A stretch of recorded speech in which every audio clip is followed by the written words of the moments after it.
वंदे मातरम. मित्रांनो नमस्कार.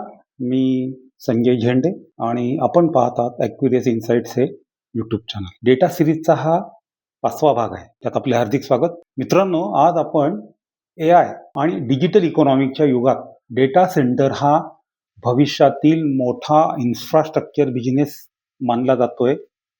पण प्रश्न असा आहे की एखाद्या नवउद्योजकाने या क्षेत्रात प्रवेश करायचा असेल तर सुरुवात कुठून करावी? आजच्या भागात आपण हे समजून घेणार आहोत की डेटा सेंटर बिझनेस मॉडेल्स काय आहे, त्याला किती भांडवल लागू शकतं, कोणत्या सेवा सुरू करता येतात आणि कोणत्या गोष्टीची काळजी घ्यावी लागते. सर्वात आधी या क्षेत्रातलं वास्तव समजून घ्यावं लागेल. हायपर स्केल डेटा सेंटर उभारणं अत्यंत खर्चिक असतं. यासाठी काय लागतं? प्रचंड जमीन, वीज, कूलिंग, नेटवर्क, सिक्युरिटी. म्हणून सुरुवातीला प्रत्येकाने हजारो कोटींच्या डेटा सेंटर उभारण्याचा विचार करण्याची गरज नाही. लहान स्तरावरही अनेक संधी उपलब्ध आहेत. कोणते बिझनेस मॉडेल्स आहेत ते आपण बघू. एक, कोलोकेशन सर्व्हिसेस. लहान कंपन्यांना server rack, storage space, backup power भाड्याने देणे.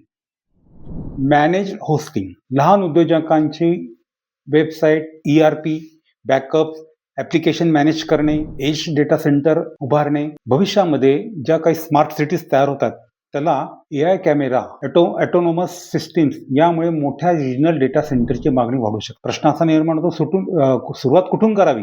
तर पहिली पायरी आहे टेक्निकल नॉलेज समजून घ्यायचं, नेटवर्किंग समजून घ्यायचं, सर्व्हर, तर सायबर सिक्युरिटीज, क्लाउड कॉम्प्युटिंग हा भाग आला.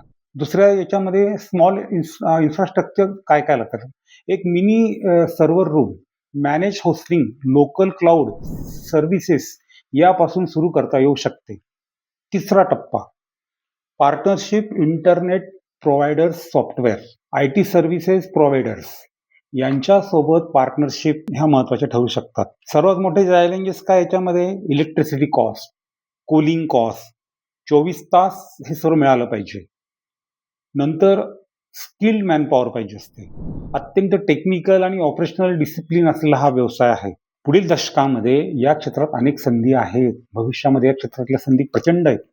AI, cloud computing, digital government, fintech, OTT industry 4.0 यामुळे डिजिटल इन्फ्रास्ट्रक्चरची मागणी वाढू शकते. म्हणून डेटा सेंटर इकोसिस्टीममध्ये hosting, cooling, networking, cyber security, industrial maintenance, energy management यामध्ये व्यवसायाच्या संधी निर्माण होऊ शकतात. पूर्वी सर्व देशांची जी ताकद आहे ना, ही तेलावर मोजली जायची. आज डिजिटल युगामध्ये ती डेटा आणि AI इन्फ्रास्ट्रक्चरवर मोजली जात आहे. आणि कदाचित आपल्या भारताच्या डिजिटल क्रांतीमध्ये डेटा सेंटर्स अत्यंत महत्त्वाची भूमिका बजावू शकतात. जर तुम्हाला ही सर्व सिरीज उपयुक्त वाटत असेल तर व्हिडिओला लाईक करा, चॅनल सबस्क्राईब करा आणि कमेंट्समध्ये काही ज्या काही आपल्या प्रतिक्रिया आहेत त्या व्यक्त करा. या सिरीजच्या पुढच्या टप्प्यात आपण लवकरच भेटणार आहोत.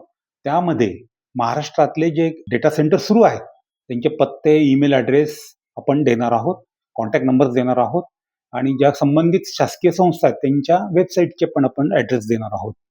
तर पुढचा भाग पण नक्की बघा आणि जर आपण हे चॅनल सबस्क्राईब केलं नसेल तर अवश्य सबस्क्राईब करा. ज्या सिरीजचे पार्ट आहेत ते आपल्याला कसे वाटले तेच सांगा. हा आपला प्रयत्न आहे मित्रांनो.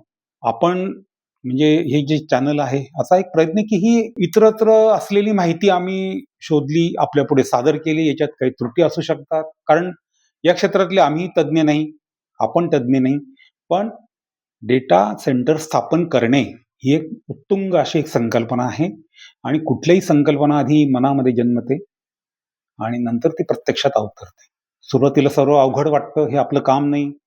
मोठमोठ्या कंपन्या आहेत, मोठमोठे खेळाडू या क्षेत्रामध्ये, आपण काय करणार? परंतु डेटा सेंटरशी रिलेटेड अनेक व्यवसाय आज निर्माण होत आहेत. या व्यवसायांशी निगडीत ज्या काही कंपन्या आहेत, उदाहरणार्थ ट्रान्सफॉर्मर, केबल, हो की नाही, तर ह्या कंपन्यांमध्ये इन्व्हेस्टमेंटच्या अँगलने पण तुम्ही बघू शकता. त्या कंपन्या उत्पादित करीत असलेल्या वस्तूंची तुम्ही एजन्सी घेऊ शकतात, ते तुम्ही डेटा सेंटरला पुरवठा करू शकतात. त्यामुळे डेटा सेंटर हे येत्या काळामध्ये व्यवसाय आणि रोजगार निर्मितीचं एक मोठं क्षेत्र ठरवू शकतं. या अनुषंगाने आपल्या ह्या यूट्यूब चॅनलच्या माध्यमातून आपण हे 5 भाग तयार केले. 6व्या भागामध्ये आपण जी अस्तित्वात असलेली डेटा सेंटर्स आहेत, त्यांचे contact number, email addresses, website देण्याचा प्रयत्न करणार आहोत.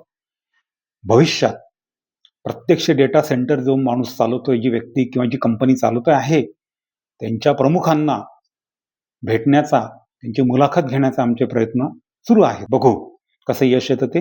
परंतु हा विषय आपल्या चॅनलचा मुख्य गाभा आहे, मुख्य आत्मा आहे आणि डेटा सेंटरच्या बाबतीत जे काही आपल्याला मिळत राहील ते आपण या चॅनलच्या माध्यमातून सादर करणार आहोत. मित्रांनो, या सिरीजला आपण खूप चांगला प्रतिसाद दिला. अनेक प्रश्न विचारले, अनेक जणांचे फोन आले, व्हॉट्सअपला मला मेसेज आले. अतिशय कुतूहल आणि जागरूकता आपण या क्षेत्राविषयी दाखवली. त्याबद्दल खूप खूप धन्यवाद. जय हिंद.